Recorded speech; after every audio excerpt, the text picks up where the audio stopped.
ರಾಯಚೂರಿನಲ್ಲಿಂದು ಸಮಾಜ ಕಲ್ಯಾಣ ಇಲಾಖೆಯಿಂದ ಸಂವಿಧಾನ ಶಿಲ್ಪಿ ಡಾಕ್ಟರ್ ಬಿಆರ್ ಅಂಬೇಡ್ಕರ್ ಅವರ ಮಹಾಪರಿನಿರ್ವಾಣ ದಿನಾಚರಣೆ ಆಚರಿಸಲಾಯಿತು.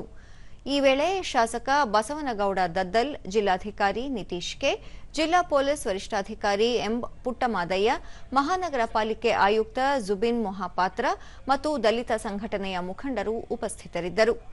ನಗರದ ಅಂಬೇಡ್ಕರ್ ವೃತ್ತದ ಬಳಿ ಇರುವ ಡಾಕ್ಟರ್ ಬಿಆರ್ ಅಂಬೇಡ್ಕರ್ ಪ್ರತಿಮೆಗೆ ಪುಷ್ಪಾರ್ಚನೆ ಮಾಡಿ ನಮನ ಸಲ್ಲಿಸಲಾಯಿತು.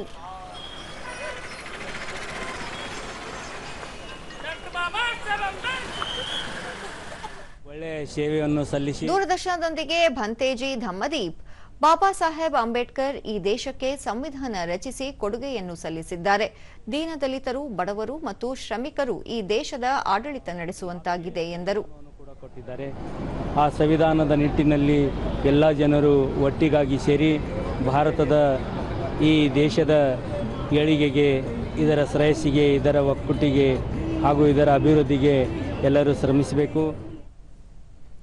ದಲಿತ ಸಂಘಟನೆಯ ಮುಖಂಡ ಎಂಆರ್ ಭೇರಿ, ಡಾಕ್ಟರ್ ಬಿಆರ್ ಅಂಬೇಡ್ಕರ್ ಅವರ 69ನೇ ಮಹಾಪರಿನಿರ್ವಾಣ ದಿನಾಚರಣೆಯನ್ನು ಜಿಲ್ಲಾಡಳಿತ ಅಚ್ಚುಕಟ್ಟಾಗಿ ಆಚರಿಸುವ ಮೂಲಕ ಗೌರವ ನಮನ ಸಲ್ಲಿಸಲಾಯಿತು ಎಂದು ಹೇಳಿದರು. ರಾಯಚೂರಿನಲ್ಲಿ ಜಿಲ್ಲಾಡಳಿತ ವತಿಯಿಂದ ಆಚರಣೆ ಮಾಡಿದರು. ಅದರಲ್ಲಿ ಎಲ್ಲ ಇಲಾಖೆಯ ಅಧಿಕಾರಿಗಳು, ಜಿಲ್ಲಾಡಳಿತ ಭಾಗವಹಿಸಿತ್ತು.